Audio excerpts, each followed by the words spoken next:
It's 1980. I'm a student at NYU in the drama department, and it's July. I'm on my way to summer job, a miserable summer job. But as I'm walking down 3rd Avenue, I catch my reflection in an office window, and I'm looking good. My hair, it's all feathered up, and I'm wearing a red tube top, and it's sitting just in the right spot. Like I could be in a Whitesnake video, maybe. And then I'm thinking about the date I had the night before with Steven. He's a law student, and we went out for a really expensive dinner, and I really like him. So I'm sitting on top of the world, except this is all bullshit because I am a total loser. I'm living at home in Queens. I'm commuting on an E-train to a dead-end job, and I'm so pathetic that my mother has packed me a sweaty tuna sandwich that's sitting in the bottom of my pocketbook. And I'm on my way to Herman's World of Sporting Goods, where I am an employee in the fashion department. And I use the word fashion loosely because I am busy selling tennis dresses that say, I have balls. And racks of colorful warm-up suits that were only worn in the 80s by German tourists and my parents. And my mother would insist on wearing one of these warm-up suits to every flight down to Miami, claiming it was comfort. And I kept thinking, you are not doing push-ups at the Delta terminal. You don't need these warm-up suits. And my job was basically putting an alarm tag on every item of apparel, including the lime green golf pants. Why anyone would steal this shit, I don't know. This is my job. Now my boss, her name was Barbara, and she looked like Ursula in The Little Mermaid.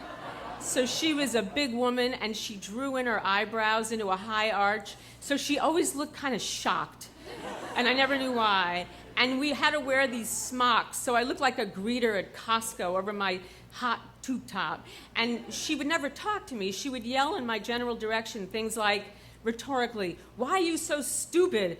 Why do you mess everything up? It was just a hideous $7 an hour job. And then, if I wanted to take my sweaty sandwich and eat it in the so-called lounge, it was basically a hall off the selling floor where they had the punch clock and a bridge table where the stock guys would scratch off their lottery tickets. So I never wanted to be in that store. I would do anything to get out. And on this one particular July day, I wanted new underpants because I was going out with Steven for the 3rd time. So I decided to go to Rainbow, and the Rainbow shops were right across the street. Now, Rainbow, at the time, where they sold polyester casual separates, was really all in my price range. So on this day, I went over to Rainbow, and I opened the door to a gust of air conditioning and the Bee Gees singing Staying Alive.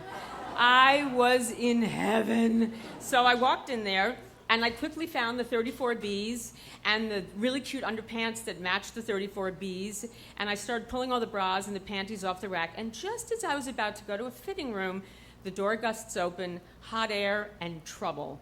There is a guy who has walked in, and I know he is not there for a camisole or capris.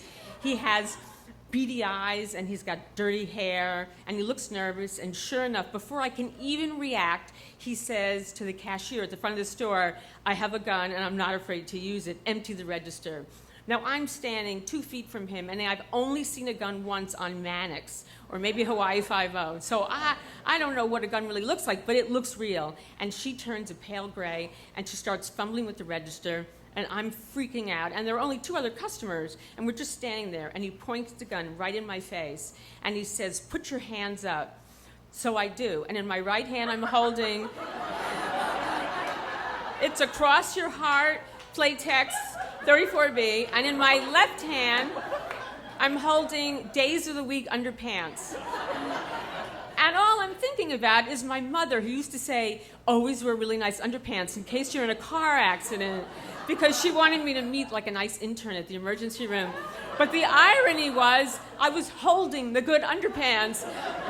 I was wearing like gray, tattery, waist-high Carters, the kind that had that little mysterious plastic string, and you know why it was there. And then I was thinking, wait a minute, this is my last moment on Earth, and I'm going to die in the Rainbow shops, and my mother won't know which picture is the right one to put in the New York Post tomorrow. It's all tumbling.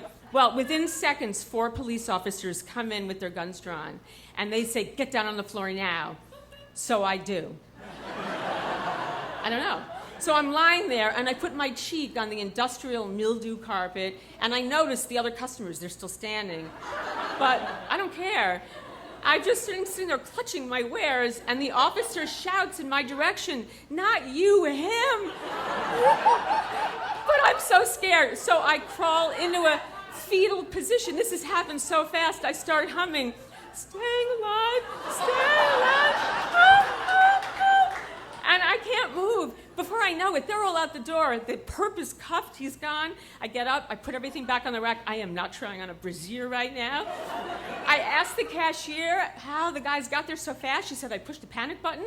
I thought, pretty good, that's good. And then I thought of that old expression, out of the frying pan and into a boiling pot of water. I might have just been killed, but now I have to go to my personal Gitmo right across the street and face Barbara. So I make a choice. I cross 3rd Avenue, I go into Herman's, I take off my smock, and I tell Barbara I quit. And she looks shocked, but I think it was the eyebrows. I'm not really sure. Might have been, I don't know. I said, "I'm out."